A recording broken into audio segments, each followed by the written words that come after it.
In this video series, I survived for a few days in the Amazon jungle with its indigenous habitants, a shaman and another member of the Yucuna tribe, who after being forced to join the Colombian army and live in the cities, decided to go back to their roots of life in the jungle.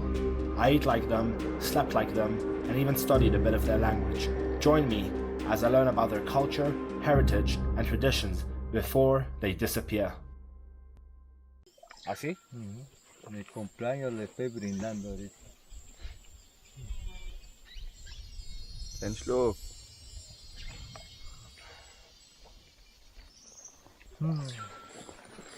Au chuchu. Au chuchu. Au chuchu.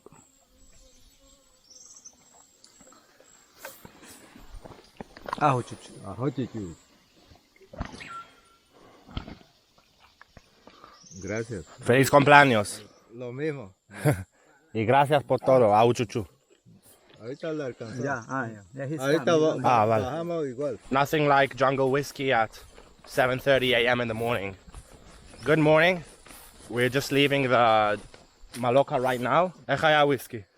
תשמע עידו, אני קם בבוקר, לא רציתי לא צריכתי שיניים, לא רציתי מלא מהפה, הוא מביא לי את הוויסקי ככה דוחף אל הפנים, דפקתי שוט.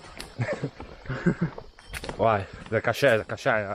כן, לא נעים, הוא הביא, דחף לי את זה לפנים, לא נעים. אתה רוצה לראות את הגב שלך אגב? רוצה אני אצלם לך לאחרי זה? וואו. אני ממש כאילו כולו. כן, אתה תראה.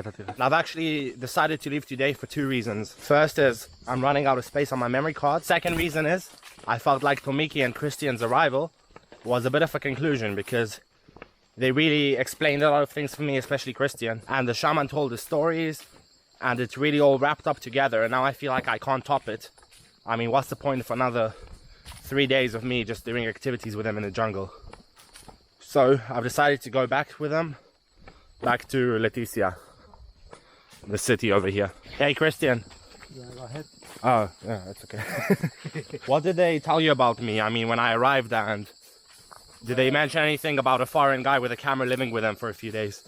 Well, they said that it was a really nice and beautiful experience to have you here as a guest, and especially because you were interesting to learn how do they live, how do they hunt, and what do they do for a normal routine in their daily life. This is, by the way, a bag. This is the bag that I carried the rodent in the Guara the other day. And they've given it to me as a gift to keep and take back with me to Bogota. So let's talk a little bit about the indigenous people here, my conclusions, as we walk through the jungle back to Leticia. So it may seem like they're in the jungle and they don't really have a job, they don't have much to do, they just sit around all day. But to me it seemed more like not having a job here in the jungle is actually a full-time job. I mean, whether you're in the office working for your boss 8 hours a day, or whether you're here doing the daily chores, which is obtaining your food, you know, if they don't hunt, they're gonna stay hungry, for example. So going hunting and gathering, doing all these things, I don't know, upkeeping your maloka, that really keeps you busy all day long. Maybe even more than a traditional office job. If I were to compare it to my own life, times where I was homeless at around 15 years old, still then, not having a job as a homeless teenager, I still had a job. I mean, I would go to different restaurants and malls and look for sort of scavenging, you know, looking for leftovers in restaurants. I would go panhandling. Well, not really panhandling. I would be more smart about it. What I would do is I would ask people for money for the bus, for example, a specific sum of money, like 5 shekels. And I did spend lots of hours doing that. And what I'm trying to say is, not having a job is a job. If you're wondering why I've decided against wearing a t-shirt, it's because just now I'm starting to sweat buckets. And when I sweat, I find it more efficient to be shirtless because I want to spray myself with more of this mosquito spray, which I keep handy. And if I've got a shirt on, it's more trouble. Because every time that I sweat, then I just sweat it all off. All the mosquito spray off.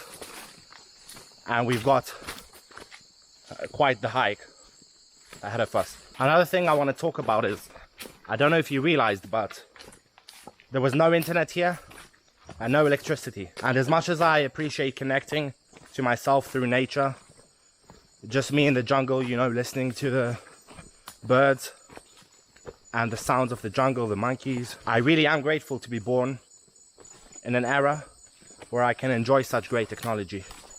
Where if I want to find out something, I can simply, by the touch of my fingertips, write it down on my phone on Google, and that's it. I've got all the information in the world that I could ever ask for. So I would never trade that ability, that abundance of knowledge with what they have, living with the jungle, connecting with the jungle, because I feel like, again, I was lucky enough to be born in this era. Why would I want to live like back then when they didn't have these things? The last 2 jobs that I had, 2 real jobs, I found on Facebook. So maybe you can consider Facebook as some shitty platform that disconnects between people and causes them not to engage in real life like they do over here in the jungle, where they talk to each other all day and just hang out and talk to each other in real life instead of chat. But I see it as a place where I can network, place where I can find jobs if I need to, or information. I mean, you could go on Facebook right now and write down Colombian Amazon, I don't know, hobby group, whatever. And you could ask people from all over the world what to do in the Amazons, how to go on adventures such as this one. Now it's time for a bit of honesty. This is the most I've ever suffered to film videos. Usually filming videos is the fun part, and then I have to sit for hours and hours on my, huddled in a room, working on my laptop to edit the footage. But this time, I feel like that's going to be the comfortable bit. I mean, I was faced with eating foods that are obviously not very appeasing and tantalizing. And honestly, just lots of boredom. It was really boring during the day when we weren't outside fishing or hunting or whatever. There wasn't much to do. Before I came here, I looked for a bookstore in Leticia, and I found just one. And the books weren't very, I don't know, weren't my style, so I didn't pick up any.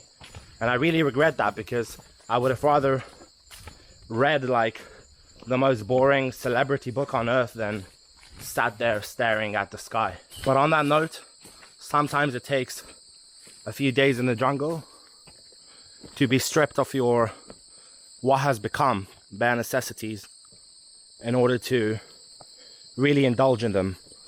When I'm going to get back to Leticia and sleep in a proper bed and not in a hammock, I'm going to indulge in it. I'm going to enjoy every moment and savor it. And when I'm going to get to eat white people food, as they call it, man, I'm going to enjoy every bite. The main reason for which I suffered here is the mosquitoes, to be honest. אתה יכול שנייה לצלם לי את הגב? אני רץ אליך.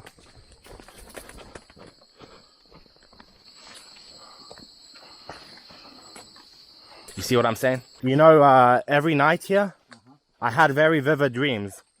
I mean, normally I don't remember my dreams too much. Every night I would have a couple of dreams. Sometimes wake up and then dream another dream. What do you reckon? Why?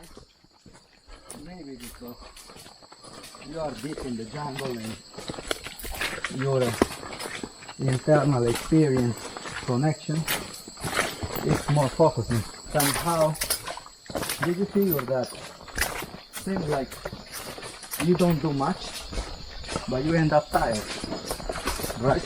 Yeah, just Yes. half an hour in the jungle makes me tired for an entire day. This is like your body itself is just getting cleaned up. Just being here, you know, breathing natural, pure air. You think it's a process of intoxication, yeah? Yes, absolutely. What I think is normally in my day-to-day life, I'm consuming a lot of content like, I don't know, I watch documentaries or YouTube videos, stuff like that. And that maybe like constitutes as my dreams. And then because I'm lacking that here in the jungle, then my mind is making up its own content. I don't know, that's my 2 cents. Yeah, that's what I believe. Oh, what? No, I'm asking if you smoke always. Oh.